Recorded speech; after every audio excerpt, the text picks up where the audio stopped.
Viernes, 12 de septiembre de 2025. Materia mercantil. Tesis jurisprudenciales y aisladas. 1 de 1. Registro digital, 203-1228. Tipo, aislada. Competencia para conocer del embargo precautorio de una embarcación. La regla general prevista en el artículo 274 de la Ley de Navegación y Comercio Marítimos regirá siempre que no exista cláusula de sumisión expresa. Hechos. Una sociedad mercantil demandó en la vía oral mercantil el pago de pesos derivado de diversos créditos marítimos respecto de los cuales se celebró un convenio de reconocimiento de adeudo y pagos, en el que las partes se sometieron a la legislación y jurisdicción de los tribunales en la Ciudad de México, por lo que renunciaron explícitamente a cualquier otro fuero que, por razón de su domicilio o la ubicación de las embarcaciones les correspondiera, y como medida solicitó el embargo precautorio de una embarcación matriculada en el estado de Campeche.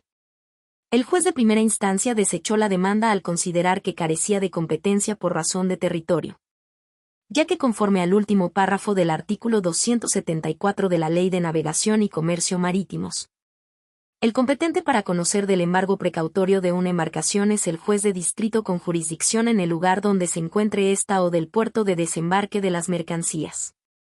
Criterio jurídico. Este tribunal colegiado de circuito determina que la regla general prevista en el artículo citado, para establecer la competencia para conocer del embargo precautorio de una embarcación, regirá siempre que no exista cláusula de sumisión expresa.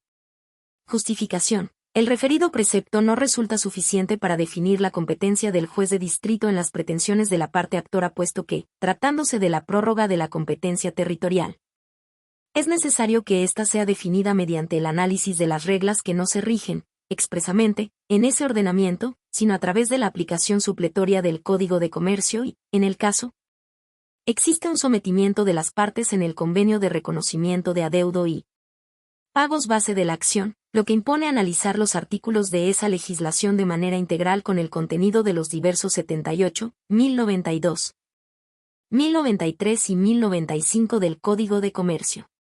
Si las partes se sometieron a la legislación y jurisdicción de los tribunales en la Ciudad de México y, por tanto, renunciaron explícitamente a cualquier otro fuero que por razón de su domicilio o la ubicación de las embarcaciones les correspondiera, entonces fue patente su voluntad en relación con todos los procedimientos legales que derivaran o se relacionaran con el contrato referido y de someterse a las leyes y a la jurisdicción de los tribunales en mención. ¿Quiénes son legalmente competentes para aplicar la legislación, al pronunciarse sobre la medida cautelar pedida? 14º Tribunal Colegiado en Materia Civil del Primer Circuito.